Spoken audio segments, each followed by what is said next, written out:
When the Burle T100 debuted at the Paris Motor Show in 1957, it was so massive that organizers had to construct a special pavilion.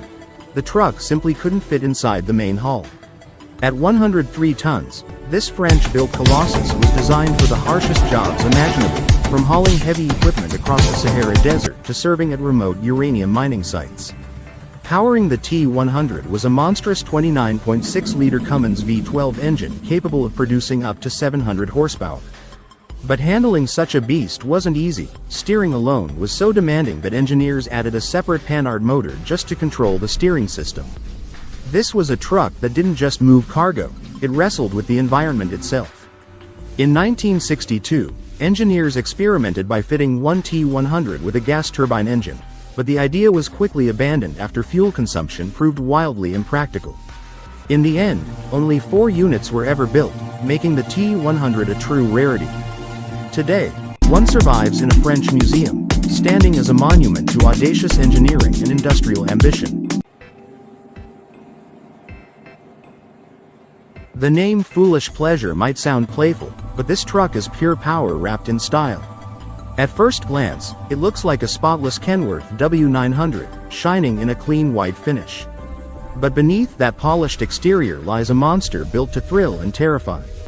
Under the hood is a Caterpillar 3406E engine, tuned for performance and capable of unleashing astonishing power. In standard mode, Foolish Pleasure produces a respectable 700 horsepower, already enough to make most rigs seem tame.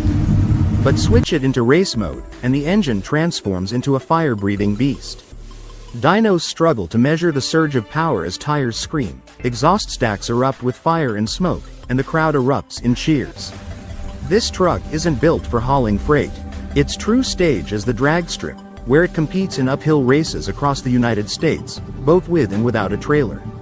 Everywhere it goes, it leaves fans awestruck, and perhaps gives a few environmentalists something to frown about.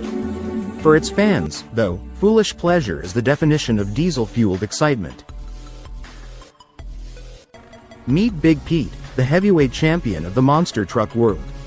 Tipping the scales at a massive 7.5 tons, it's nearly twice as heavy as most of its rivals. Measuring 5.5 meters long and 4 meters wide, this mechanical giant is closer in size to a small house than a typical truck. Built on the frame of a Peterbilt 359, Big Pete holds the distinction of being the world's first semi-truck monster truck, even featuring a detachable trailer for added spectacle.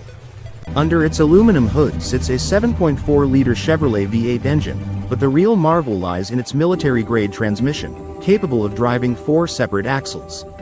Unlike most modern monster trucks, Big Pete still uses leaf spring suspension, though its extreme weight requires the springs to be replaced twice a year.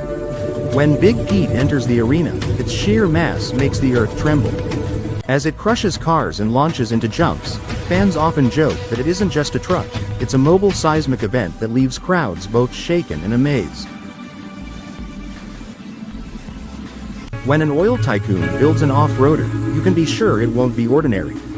Enter the Dhabiyan, a monstrous 10-wheeled machine that looks more like a rolling fortress than a vehicle. Created by Sheikh Hamad bin Hamdan Al Nahyan, famously known as the Rainbow Sheikh and the world's biggest car collector, this off-road giant began as a military-grade Oshkosh truck. To it, he added a Jeep Wrangler cabin, creating what is arguably the most outrageous off-roader ever built. Weighing a colossal 24 tons, the Dhabiyan is powered by a 15.2-liter Caterpillar diesel engine producing 600 horsepower, an engine type normally reserved for bulldozers. Despite its bulk, it glides over desert sands with ease, turning heads and drawing cameras wherever it goes. Sure, critics mention poor visibility and questionable practicality, but practicality isn't the point. For the Rainbow Sheikh, vehicles like the Dhabiyan are proof that every wild automotive dream can be brought to life. When Swedish tuning legend Sven-Erik